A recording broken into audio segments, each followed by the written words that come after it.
they try and subvert the rule of law, we will make sure that they are jailed for contempt of court in exactly the same way that Mr. Zuma was. Maura politiki yaita khanedzano nga mambi wa lushaka presidente wa shango Vho Cyril Ramaphosa vhege fhiraho o shumisa tshifhinga itsho kha u ḓikungela vhakhethi phanḓa ha khetho guṱe dza ṋaṅwaha. Miṱa ya vhashumi vha rathi vha badani vhe vha lovha badani ya N11 nnḓa ha Matshikiri nnḓa ha Lephalale vunḓu ḽa Limpopo a vhathu ḓa u ṱalusa vhafunwa vhavho. It was nice to see some fights. I think the coach asked for some fights coming into this test, and I'm glad we showed lots of fight.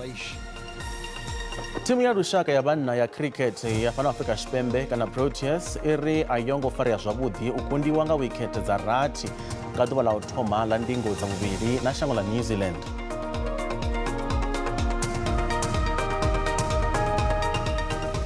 Nda lokovela ndine Tshanduko Ligege ndikho vhaṱanganedza kha mafhungo a Tshivenda fana kha SABC 2 nda dovha hafhu nda livhoshelwa nga vhone henefho hayani nga ri vhe roṱhe. Mahoro a politiki a ita khanedzano nga ha mambi wa lushaka a presidente wa shango Vho Cyril Ramaphosa vhege fhiraho o shumisa tshifhinga itsho kha u ḓikungela vhakhethi phanḓa ha khetho guṱe dza ṋaṅwaha. Mahoro mane dzi a khou sasaladza vhukuma ḽihoro ḽivhusi hune a khou itela khuwelelo vhakhethi uri vha pfise vhuṱungu muvhuso wa zwino musi hu tshi wa khethoni. Nga thungo ḽihoro ḽivhusi ḽa ANC ḽo ḓiimelela heḽari ḽo no phuletshedza kha mafhungo manzhi ane a katela na zwa tshanduko. Vha ḽihoro ḽa ANC vho vha vhone vha u thoma u amba kha vhugalatenga hune vho amba nga zwivhuya zwine ḽihoro ḽo no zwi swikelela zwi tshi katela u fara vhadzia vhutshinyi vha u homboka thandela dza u fhaṱa. We are confronted with acts of racism carried out by groups of whites who cling to an old apartheid flag that is outlawed, swear allegiance to a past that was discriminating and declared as a crime against humanity. Vha maṅwe mahoro manedzi vho thudzela thungo fungo ḽa uri hu na zwivhuya zwe ḽihoro ḽivhusi ḽa ita kha murafho wa ṱintswalo. If they try and subvert the rule of law, we will make sure that they are jailed for contempt of court in exactly the same way that Mr. Zuma was. So, mark your calendars. In just 4 days' time, we will find this president's fingerprints all over cadre deployment and state capture.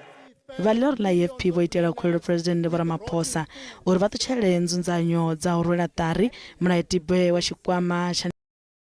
zwa mutakalo. Let us not pull wool over our people's eyes and pretend that the ANC is the only party that can protect South Africa and do what is best for her. The ANC only serve ANC.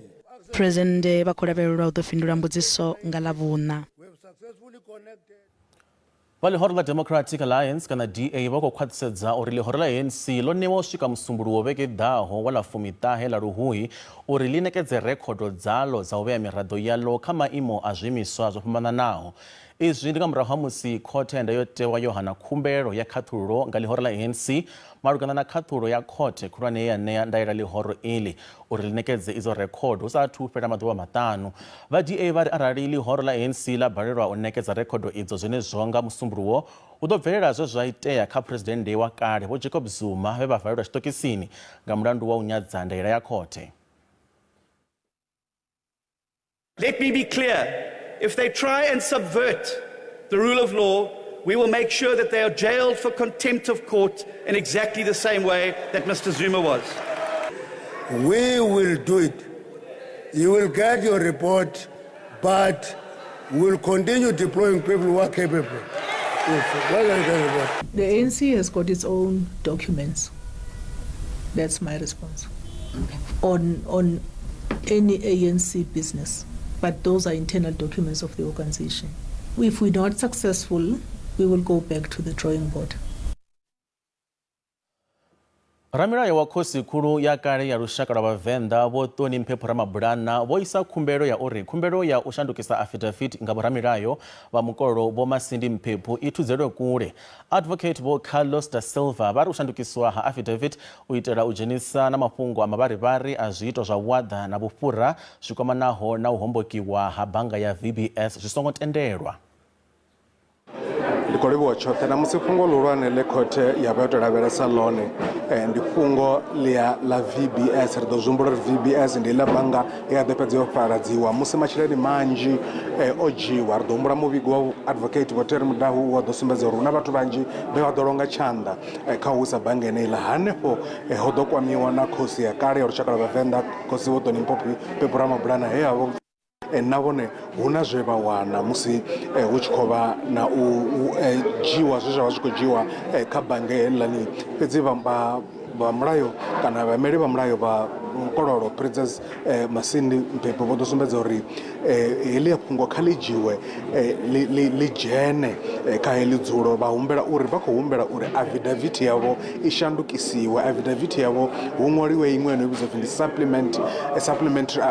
affidavit uri hanefho vha kone u dzhenisa ḽi fhungo ḽa VBS vha khou ḽi vhona ḽi fhungo ḽine ḽi nga shumisiwa sa nḓila ine vha nga ḓisa khanedzo dzavho ngaḽo kha sia ḽa uri havha Vho Toni Pepo Ramabulana vha songo ḓiwana vho dovha vha vhuyela kha hetshi tshidzulo fhedzi vhaimeli vha mulayo vha Toni Pepo Ramabulana vha sumbedza uri heḽo fhungo a si ḽone nahone fhungo ḽa VBS ḽi khou tea u vha fhungo ḽine ḽa lavheleswa lwa thungo a si fhungo ḽine ḽa vha na vhushaka na mafhungo a muvhango wa vhuhosi zwo ralo muhaṱuli kana muhaṱuli presidennde Vho George Patudi vha ri vha khou ḓo lavhelesa heḽo fhungo arali vho no vhona uri vha ḽia ngafhi vha ḓo kona u dzhia tsheo ya uri vha khou thudzela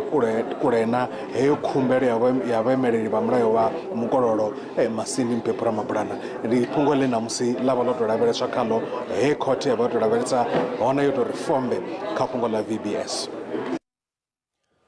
Miṱa ya vhashumi vha rathi vha badani vhe vha lovha badani ya N11 nnḓa ha Gamatshiri nnḓa ha Lephalale vunḓuni ḽa Limpopo a vha thu ḓa u ṱalusa vhafunwa vhavho. Vhashumi avho vho lovha musi vha tshi khou vala madindi a badani he vha mbo ḓi thuliwa nga goloi ye a vha i tshi khou gidima nga luvhilo luhulu. U ya nga ha vhuṱanzi ho ṋekedzwaho mureili wa moḓoro uyo ho ngo dzhiela nzhele musi a tshi khou imiswa nga vhashumi afho he vha tshi khou shuma hone. Mapholisa khathihi na vhavhulanga vhuendi vha kati na ṱhoḓisiso kha khombo ya moḓoro he a sia vhashumi vha u lugisa bada vho lovha. Izwo ḓa musi moḓoro u tshi tshaisa tshigwada tsha vhashumi he vhana vha mbo ḓi lovha na zwenezwo. Vhavhili vha vhashumi avho vhone vho mbo ḓi lovhela vhuongeloni. Vhathu vha vha kati na u lugisa milindi badani khulwane ya N11 musi khombo iyo i tshi bvelela. Mureili wa moḓoro wa vhanga khombo naye o huvhala a vho tou gidimisela vhuongeloni ha tsini. Vhahulwane vha vhulanga vhuendi vha ri luvhilo lwo kalulaho na u reila nga vhuhwarahwara zwo tiwa sa tshone tshivhangi tsha khombo iyo. There were people who were doing repairs on our national provincial road of the N11. All of a sudden the vehicle ran over of about 4 pedestrians who were busy doing that construction in terms of repairs, and immediately the 4 succumbed on the scene, and 2 died after the incident, after they were transported to the hospital. Vha muhasho wa vhuendi vha ri vha miṱa ya vhafu vha kha ḓo ṱalusa zwitumbu zwa vhathu vhavho. For now, we are actually waiting for the families to go and identify their loved ones, those who lost their lives during that incident. So as we speak, police are still gathering the information, what could be the actual causal factor of the accident. But as we speak, the driver is also hospitalized because he sustained some injuries. Vha muhasho uyo vha ri ho mbo ḓi vulwa mulandu wa u vhulaha muthu ngo ḓi imisela. Vha songo ṱutshela kule ri a vhuya usikale hune vha ḓo pfha nga ha zwe zwa bvelela kha tsengo ya meyiwa.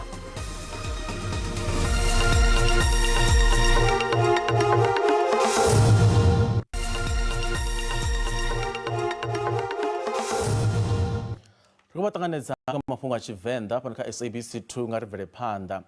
Muhwelelwa wa vhuvhili tsengoni ya bulayo ḽa Senzo Meyiwa ane a vha Bongani Ntanzi u khou hanelela zwine a ri o tou kombetshedziwa u ṋekedza tshitatamennde tsha u ḓibulula. Izwi ndi nga murahu ha musi muvhuso wo ita zwa u mu vhudzisesa malugana na uri ndi ngani o saina ḽiṅwalo iḽo zwine ene muṋe a khou amba uri ha ḓivhi tshithu ngazwo. tsengo iyo nga ngomu ha iṅwe tsengo ine ya khou ṱoḓa u bvisela khagala arali vhuṱanzi ha u ḓibulula ha ntanzi khathihi na muhwelelwa wa u thoma muzisibia vhu tshi tea u ṱanganedziwa i khou bvela phanḓa khothe khulwane ya Pretoria. Nawa ngisho namanye inkosi enkantolo tokwami isignature la okwami ngenkani ngeforce ube ngiforce ukuthi angisayinela kube mina engangiforce inkosi enkantolo namanje ngiyasho phambi kwakho ngangeke ngisayinele lento. And my lord, all that happened from me, it's for me to sign. If I was not forced to sign, I was not going to sign, my lord. See, you choked. What else was done to you? Uthe ufakwe uplastiki wachupiwa yini enye into ebakwenze yona?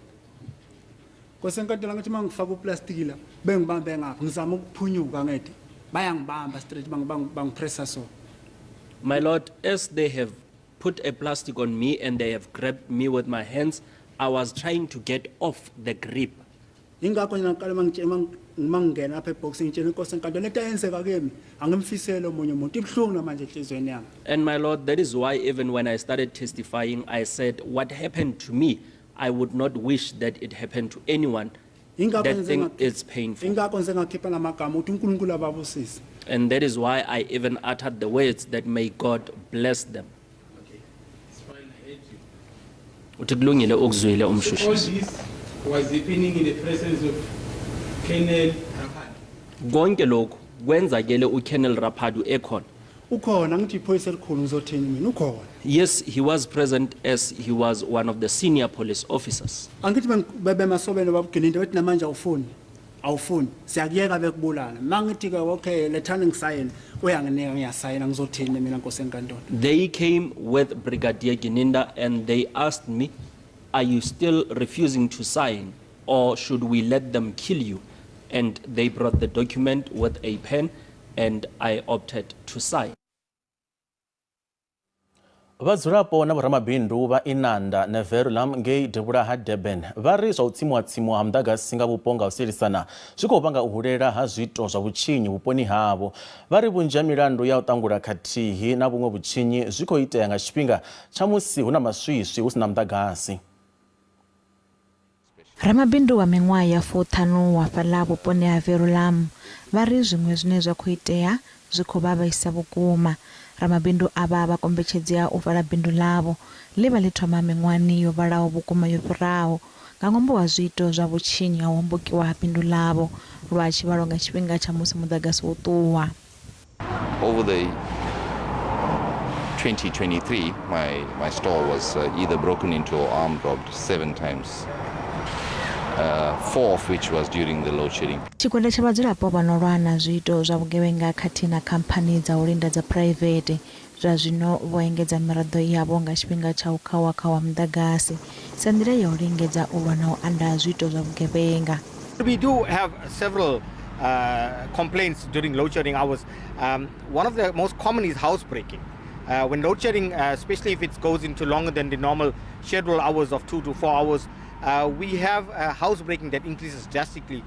Vhuponi ha Inanda hune vha kilomithara dzi si vhukule vhungafhani u bva Verulam ndi hune zwiito zwa vhutshinyi ha u tshipa na mabulayo zwa vha nṱhesa vhukuma kha ḽino. Vha tshiimiswa tsha tsireledzo ya tshitshavha vha ri vhunzhi ha zwiito izwo zwi itea nga tshifhinga tsha u khawa muḓagasi. We do patrolling around the area, but when it is taking place maybe in the middle of night or early in the morning, because some of the people are working, our colleagues, we can't manage to just do something on that. Vhoramabindu na vhadzulapo vha khou ṱoḓa u tshi engedzwa tshivhalo tsha mapholisa nga tshifhinga tsha u khawa ha muḓagasi nga maanḓa hu vhusiku. Musi ḽifhasi ḽi tshi khou pembelela ḓuvha ḽa dzitshaka ḽa radio vha ino khasho ya lushaka ya SABC vha khou fara nyambedzano dzo fhambananaho na vhaḓivhi vhahulwane vha ḽino shango u sedza murahu kha miṅwaha ya ḓana yo fhelaho ya khasho khathihi na vhumatshelo ha khasho ya radio kha ḽino shango na ḽifhasini nga u angaredza. Ṱhoho ya ṅwaha ya ḓuvha iḽi iri Radio, a Century of Informing, Entertaining and Educating. Ino khasho ya lushaka ya SABC ina zwiṱitshi zwa radio zwa 19 zwine zwa ṋekedza tshumelo dza nṱhesa kha vhathetshelesi vhazwo u ya nga u fhambana nahone nga nyambo dzo yaho nga u fhambana. U isa phanḓa na fhungo iḽi ri fara nyambedzano na muhashi wa bvumo wa Phalaphala FM ndi Given G Voice ne Khumbe. G Voice kontanganedza fano kha mafhungo a Tshivenda. Thamusi ndo rivhudza uri ndi chini tshanita uri ni pfe na dzangalelo la u shuma kha radio na uri ndi vhahashi vhafhio vha ṱuṱula eḽi dzangalelo lanu. Ndi kholiwa nga maanḓa o ṱanganedziwa dadzwana ḽa ḽigege zwine nda nga amba zwone ndi zwa uri mafhungo aya a nḓowetshumo ya welese zwo thoma murahu nyana ngauri tshiṅwe tshifhinga zwo ṱuṱuwedzwa nga fhethu he nda aluwa hone nṋe ndo aluwa mahayani nga maanḓa so mafhungo a TV o vha a sa tu tou vha mafhungo ane a wanala miḓini muṅwe na muṅwe zwino ro vha ri tshi thembesa nga maanḓa radio khou wana mafhungo zwino nda aluwa ndi tshi thetshelesa vhahashi vhangaho vho Jimmy the Scratcher vhahashi vhangaho vho Janty Bainef vhahashi vhaṅwe vha no nga vho Heavy Timbezi hafhaḽa kha Invent Radio zwino ngauri ndo aluwa ndi muthu ane avha na luporela kha mafhungo ayo renda kana u edzisela maipfi a vhaṅwe vhathu zwino ndi ndoṱhe ndo dzula ndi tshikoloni ndi tshi khou dilingedza vho ḓivha ndi khou tamba tamba uri nṋe zwithu ndi nga zwi itisani zwezwo hasha woṱhe u bva hanefho vhathu mafhungo aya a welese a mbo ḓi ṱuṱuwedzea u vhuya swikela ṋamusi ndi ngazwo ndi tshi dzulela u amba uri ndi khasho makoya ine kha ḓi tovha yo omatesa tombo ḽa maḓini ndi ngazwo na zwino ndi tshi kha ḓivha muthu ane a funa radio. Zwino vhundeme ha radio kha zwino tshifhinga ndi vhufhio? Zwine vha tea u ḓivha ndi zwa uri radio i a thusa nga maanḓa vho i pfha na ṱhoho ya ṋaṅwaha ya ḓuvha ḽino ḽo pembela welese uri ndi mafhungo o mvumvusa ha mafhungo o pfumbudza na mafhungo o gudisa ngo to ralo zwine vha tea u zwi ḓivha ndi zwa uri radio ndi ya ndeme ngauri vha kona u thetshelesa radio vha tshi khou ita tshithu tshiṅwe na tshiṅwe a hu no pfi vha kha traffic arali ṱhamusi vha khou thetshelesa radio a hu no pfi vha khou bika kana a hu no pfi vha khou kuvha vha kona u thetshelesa radio dovha hafhu ya vha thusa na uri vha kona u wana mafhungo ane ha tu tou bvela tshoṱhe ya nga nnḓa ngauri zwiṅwe zwithu zwi a itea nga tshenetsho tshifhinga zwa vha uri zwo thoma u swikela radioni radio ya vha ṋetshedza zwone vhone vha kona u amba uri no hezwi ndo zwi pfha kha radio ndi ngazwo hu tshi nga pfi vha songo ḓa mushumoni matshelo zwo ambiwa kha radio vha ri thenga ḓoya. Zwino ri tshi lavhelesa radio vhaswa vhanzhi vho vha tshi thetshelesa radio kha miṅwahani yo fhiraho fhedziso zwino ni tshi lavhelesa ndi vhona ungari vhaswa vha kha ḓi i funa radio na uri hu na vhathu vhane vha ri radio hu si kale i ḓovha yo fa ni ri mini nga ḽifhungo? Ndi vhona ungari khaedu i khou tou iswa nga maanḓa kha vhahashi vha no khou hasha zwa zwino ngauri vhunzhi ha genge a rumbula rio tshekana vhunzhi ha vhaswa vhane vha khou aluwa tshifhingani tsha zwino a vha tsha tou vhona ndeme ya radio nga ṅwambo wa uri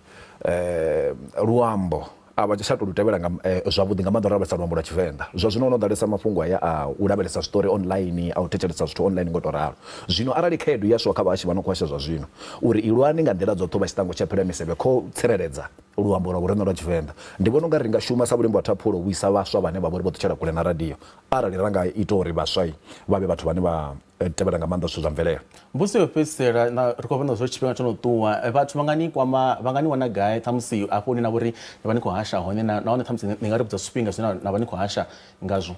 Ndi muhashi ane ndi kha ḓivha khombo fhira kanda ḽa momva nda vha wana vhuya ḓa ndi ya vhapiḓa kana vhakula maṋo muhashi wa mbekanyamushumo ya muḽakhulu wa fhinduwa kha Phalaphala FM vha i ṱanganedza musumbulo swika ḽa vhuṱanu awara ya vhuraru nga maḓautsho vhuya swikela awara ndi ya vhuṱanu nga matsheloni dovha ra zwi ita thwina nga mugivhela hune vha dovha magogoro na maforokike vha ra no potiela zwifhinga zwino nga awara ya sumbo vhuya swikela awara ya ṱahe nga matsheloni vha nḓilani nga mugivhela.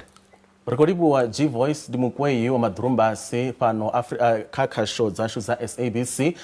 ayo ndi muhashi washu wa ṋamusi ndi G Voice wa vha khou na riṋe sa musi zwino ḽifhasi ḽi tshi khou pembelela ḓuvha ḽa radio u mona na ḽifhasi.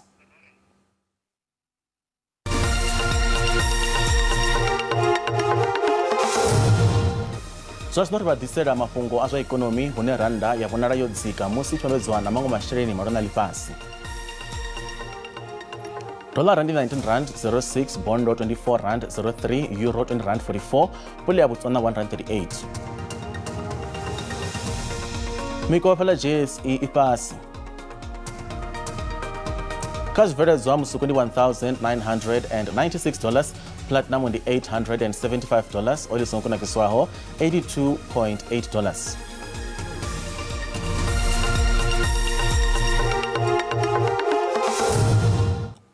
Kha zwa mitambo timu ya lushaka ya vhanna ya cricket ya fhano Afrika Tshipembe kana Proteas iri a yongo farea zwavhuḓi u kundiwa nga wikhethe dza rathi nga ḓuvha ḽa u thoma ḽa ndingo dza vhuvhili na shango ḽa New Zealand ngei Seddon Park ḓoroboni ya Hamilton. Fhedzi na zwo ralo Proteas vha khou takalela uri vha kone u sumbedza mafulufulu na tshivhindi tsha u lwa zwine vha ḓo zwi shumisa kha ḓuvha ḽa vhuvhili ḽa mutambo wavho.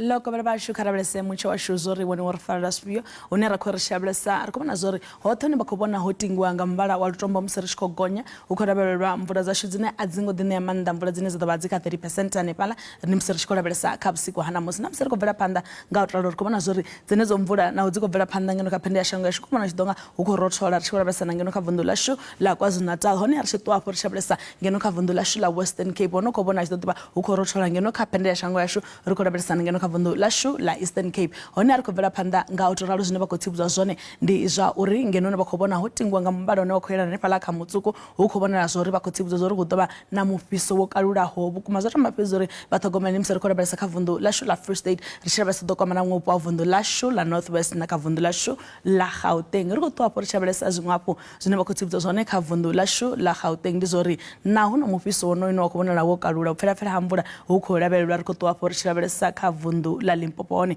vha khou tsivhudzwa zwori hu ḓo vha ḓuvha ḽashu ḽi khou vhona tshi ḓo vha ḽo ṱavha ahuna mvula dzine dza khou lavhelelwa phala vhurwa 33 degrees ra lavhelesa na phala Giyani none thimela nṱha ri khou lavhelesa kha vunḓu ḽa Mpumalanga hone zwine vha khou tsivhudzwa zwone ndi zwori ndi mutsho ane wa khou vhona zwi ḓo fhisa fhala Mkhonto nga 33 degrees zwa vhonala na musi ri tshi khou gonya ri shavhesa fhethu ngane fhala Mbombela temperature dzi khou ḓi vhonala nahone dzi nṱha na fhala Lydenburg nga 30 degrees ri khou ṱuwa hafho ri shavhesa kha vunḓu ḽashu ḽa KwaZulu-Natal hone nahone u pfhelapfhela ha mvula ri tshi khou lavhelesa fhethu ngane fhala Ulundi temperature dzi nṱha nga 32 degrees ra lavhelesa Port Shepstone dza ḓi nga dzo tsa nga 29 degrees fhedzi ni mutsho ane wa khou vhonala u tshi ḓo vha u tshi khou fhisa ri khou ṱuwa hafho ri shavhesa kha vunḓu ḽashu ḽa Eastern Cape na u tshi nga una makole ngeno kha phende ya shango yashu hone khou ḓi vhona tshi ḓo fhisa fhethu fhambananaho temperature dzi nṱha vhukuma komani 36 degrees ra ṱuwa hafho ra lavhelesa kha vunḓu ḽashu ḽa Western Cape nahone hu khou vhonala ahuna mvula dzine dza khou lavhelelwa hu khou vhona tshi ḓo fhisa fhala Beaufort West nga 36 degrees temperature dza vha fhasi fhala Mossel Bay ri khou ṱuwa hafho ri shavhesa vunḓuni ḽashu ḽa Northern Cape mufhiso wo kalulaho vhukuma Uppington 40 degrees ro mbizo ḓo vha hu tshi khou fhisa vhukuma